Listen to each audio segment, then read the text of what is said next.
Um passo em frente, dois passos atrás. Vladimir Ilyich Lenin. L. Continuação dos debates sobre os estatutos, composição do Conselho.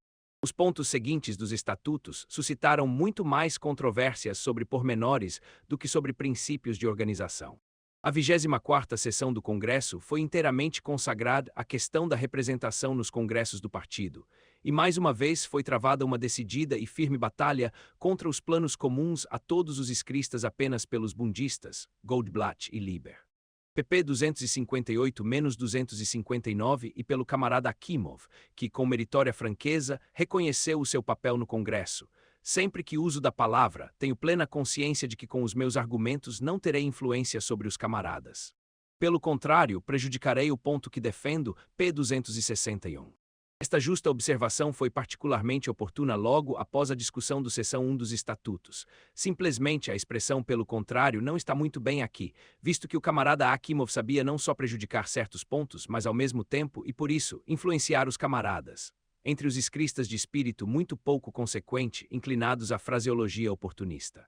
No conjunto, a seção 3 dos estatutos, que fixa as condições de representação no Congresso, foi aprovado por maioria, com 7 abstenções, p. 263, pertencentes sem dúvida ao número dos anti-escristas. O debate sobre a composição do Conselho, que ocupou a maior parte da 25ª sessão do Congresso, mostrou a extrema fragmentação dos argumentos em torno de um enorme número de projetos. Abramson e Tsaryov rejeitaram totalmente o plano do Conselho.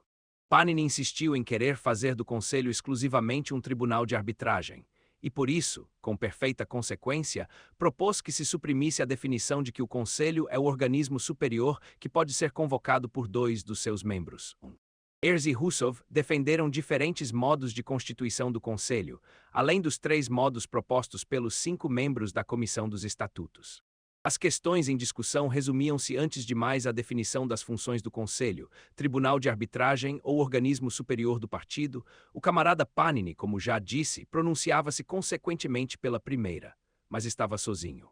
O camarada Martov pronunciou-se vigorosamente contra. Proponho a rejeição da proposta que pretende eliminar as palavras. O Conselho é o organismo superior. A nossa formulação, ou seja, a formulação das funções do Conselho, sobre a qual tínhamos chegado a acordo na Comissão dos Estatutos, deixa intencionalmente a possibilidade de o Conselho se transformar no organismo superior do partido.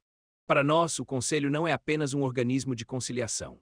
Mas a composição do Conselho, segundo o projeto do camarada Martov, correspondia inteira e exclusivamente ao caráter de organismo de conciliação ou tribunal de arbitragem, 2 membros de cada um dos 2 centros e um 5º convidado por estes 4. Não só tal composição do Conselho, mas também a adoptada pelo Congresso, sob proposta dos camaradas Russov e Ayres, o 5º membro é designado pelo Congresso, correspondem exclusivamente a objetivos de conciliação ou de mediação. Entre esta composição do Conselho e a sua missão de converter-se em organismo superior do partido há uma contradição irredutível. O organismo superior do partido deve ter uma composição constante e não depender de mudanças fortuitas, por vezes devido a prisões da composição dos centros.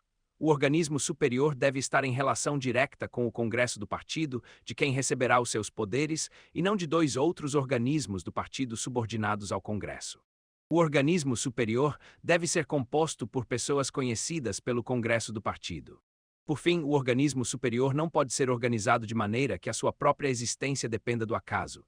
Se os 2 organismos coletivos não chegam a acordo para escolher um 5º membro, o partido fica sem organismo superior. A isto objectou-se. Que se um dos 5 se abstém e os outros 4 se dividem em 2 grupos, a situação pode igualmente não ter saída, Egorov. Esta objeção carece de fundamento porque a impossibilidade de tomar uma decisão é por vezes inevitável para qualquer organismo coletivo, mas isso é totalmente diferente da impossibilidade de constituir um organismo coletivo. Segunda objeção, se um organismo como o Conselho não é capaz de escolher o seu 5º membro, isso quer dizer que ele é incapaz de actuar em geral, Zasulich. Mas não se trata aqui de que o organismo superior não seja capaz de actuar, mas de que este não existe. Sem um 5º membro, não haverá conselho algum, não haverá organismo algum e nem se poderá falar da sua capacidade de actuar. Por fim, ainda seria um mal remediável se pudesse dar o caso de não se constituir um organismo coletivo do partido acima do qual haja outro organismo coletivo superior.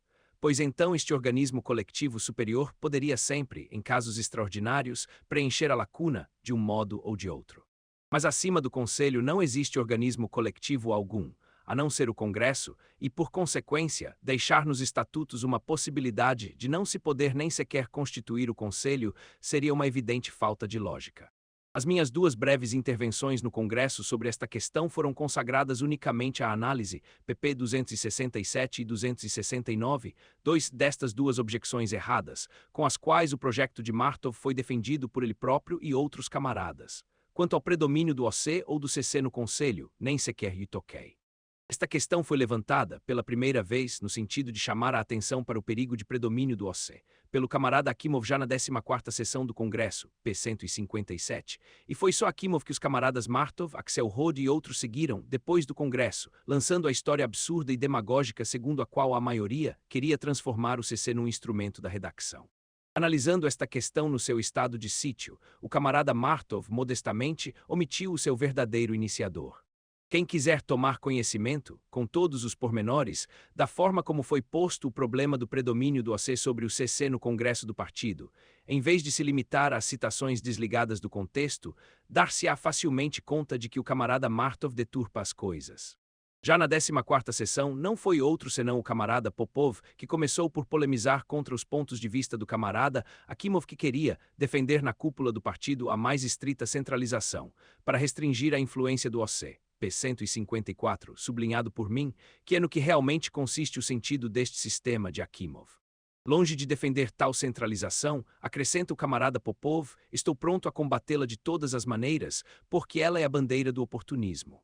Esta é a raiz da famosa questão do predomínio do OC sobre o CC, e não é de admirar que o camarada Martov seja agora obrigado a silenciar a verdadeira origem deste problema.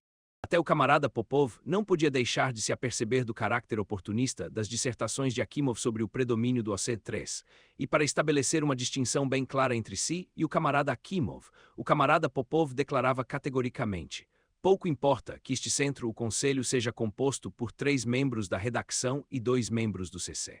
É uma questão secundária, sublinhado por mim, o importante é que a direção suprema do partido, emane de uma única fonte, p. 155. O camarada Akimov objecta: o projeto concede ao OC o predomínio no Conselho, quanto mais não seja porque a composição da redação é permanente, enquanto a do CC é variável, p. 157, argumento que se refere apenas ao caráter permanente da direção no terreno dos princípios, facto normal e desejável, mas de modo nenhum ao predomínio no sentido de uma ingerência ou de um atentado à autonomia. E o camarada Popov, que então não pertencia ainda à minoria, a qual cobre o seu descontentamento com a composição dos centros com mexericos sobre a falta de independência do CC. Responde ao camarada Akimov de modo muito razoável: eu proponho considerá-lo o Conselho o centro diretivo do partido, e então a questão de saber se o Conselho é composto por maior número de representantes do OC ou do CC não terá qualquer importância, pp. 157-158. Sublinhado por mim.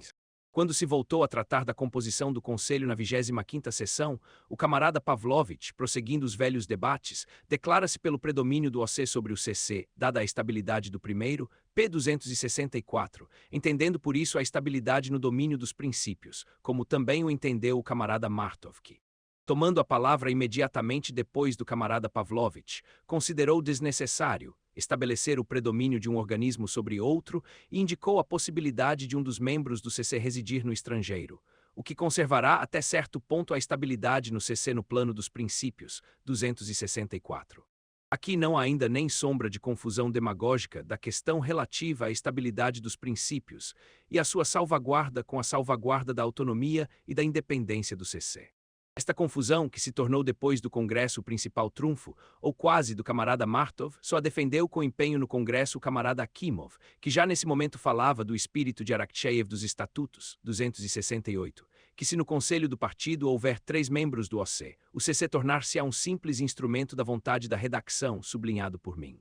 3 pessoas residentes no estrangeiro receberão poderes ilimitados para dispor do trabalho de todo o partido. Ficam salvaguardados no sentido da sua segurança pessoal e por isso o seu poder é vitalício, 268. Foi contra estas frases absolutamente absurdas e demagógicas, que substituem uma direção ideológica pela ingerência no trabalho de todo o partido e que depois do Congresso forneceram uma palavra de ordem barata ao camarada Axelrod para os seus discursos sobre a teocracia. Foi contra isto que protestou novamente o camarada Pavlovich. sublinhando que era a favor da estabilidade e da pureza dos princípios que o Iskra representa. Dando predomínio à redação do órgão central, fortaleço assim estes princípios. 268. Eis como de facto se põe a questão do famoso predomínio do OC sobre o CC. Esta memorável divergência de princípio dos camaradas Axelrod e Martov mais não é que a repetição das frases oportunistas e demagógicas do camarada Akimov, frases de cujo verdadeiro caráter até o camarada Popov se apercebera claramente, quando ainda não tinha sofrido a derrota no que se refere à composição dos centros. Balanço da questão da composição do Conselho. A despeito das tentativas do camarada Martov para provar no seu estado de sítio que a minha exposição na carta à redação é contraditória e errada, as actas do Congresso mostram claramente que, em comparação com o seção 1, esta questão, de facto, é apenas um pormenor e que era verdadeira deformação total da verdade a declaração feita no artigo Nosso Congresso, N. Grau 53 do Iskra, de que tínhamos discutido quase exclusivamente a constituição dos organismos centrais do partido. Deformação tanto mais chocante quanto o autor do artigo ignorou completamente os debates sobre a seção 1. Além disso, as actas mostram ainda que não havia um agrupamento determinado dos iskristas sobre a questão da composição do Conselho. Não há votações nominais, Martov separa-se de Panini, eu estou de acordo com Popov, Egorov e Gusev mantém-se à parte, etc. Enfim, a minha última afirmação, no Congresso da Liga da Social-Democracia Revolucionária Russa no estrangeiro, de que se consolidava a coligação dos partidários de Martov e dos anti-iskristas, é igualmente confirmada pela viragem, hoje clara para todos, efetuada pelos camaradas Martov e Axelrod a favor de Akimov também nesta questão.